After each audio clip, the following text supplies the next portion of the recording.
उत्तर प्रदेश में बीजेपी की सरकार, जमीन पर पूरे आरएसएस और बीजेपी के नेता हैं। तो ये कमलनाथ का बयान कांग्रेस के असली चेहरे को जाहिर करता है और राहुल गांधी नाटक कर रहे हैं, ये उनका असली चेहरा है। तो राहुल गांधी और नरेंद्र मोदी को चाहिए कि राहुल को भी साथ ले लें, दोनों साथ लेकर जाएं। भाई आपने तो हमसे छीन लिया। अगर 6 दिसंबर को 1992 को मस्जिद शहीद नहीं होती तो क्या जजमेंट आता? अगर ताले बगैर मुस्लिम पक्ष को खोले नहीं खोले जाते तो क्या होता? अगर जब मंदिर मस्जिद में मूर्तियां रखी गई रात में तो आप अगर साफ कर देते, मुसलमानों को दे देते तो क्या होता? नहीं, कुछ नहीं होता। तो ये बराबर का इनका हिस्सा है।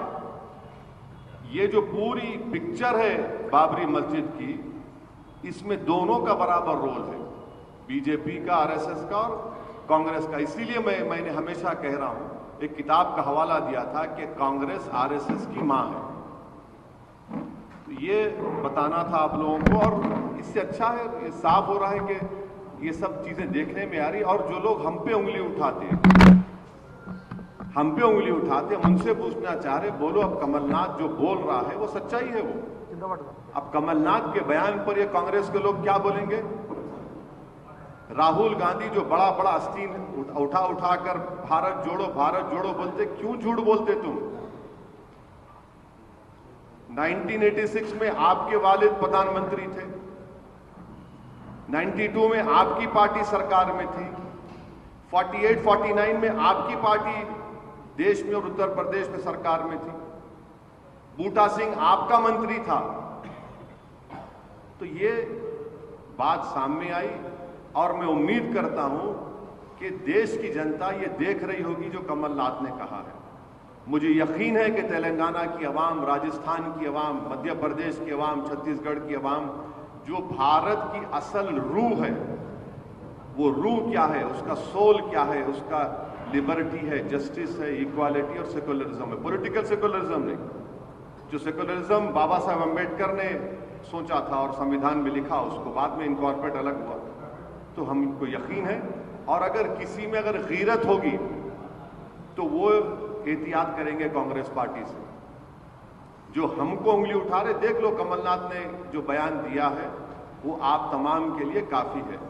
और तेलंगाना में यहां पर सेक्रेटेरिएट की मस्जिद को भी इलीगल तरीके से डिमोलिश कर दिया गया था, मगर यहां की सरकार और यहां पर एमआईएम पार्टी एक ताकतवर पॉलिटिकल पार्टी थी, यहां की जनता बाशऊर थी, क्योंकि बैलेंस ऑफ पावर यहां की जनता के पास है। यहां पर दो नेशनल पार्टीज नहीं है, कांग्रेस और बीजेपी के फुटबॉल की तरह खेल ले दो हमको।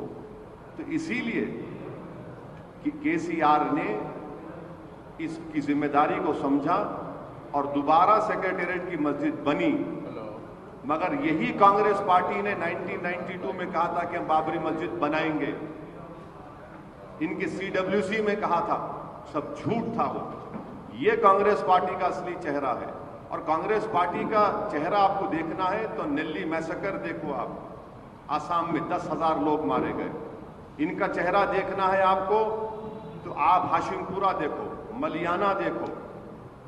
इनका चेहरा देखना है तो आपको 1969 का अहमदाबाद का राइट्स देखो, 1980s के अहमदाबाद का राइट्स देखो, श्री कृष्णा कमीशन उठा के पढ़ लो आप, भिवंडी के कमीशन की रिपोर्ट उठा के पढ़ लो आप।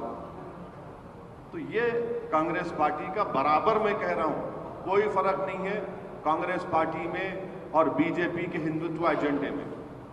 एक जरा ज्यादा सख्ती से बोलते, एक जरा अंग्रेजी में हिंदी मिलाकर मुस्कुराहट से बोलते, तो ये फर्क है। अब दूसरी जो अहम चीज थी जो मैं आपको बताना चाह रहा हूं कि तेलंगाना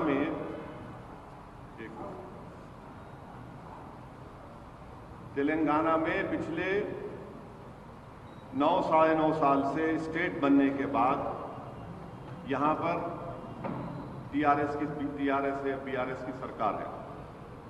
जून 2014 में रियासत तेलंगाना तश्कील में अमल में लाई गई। 9 साल में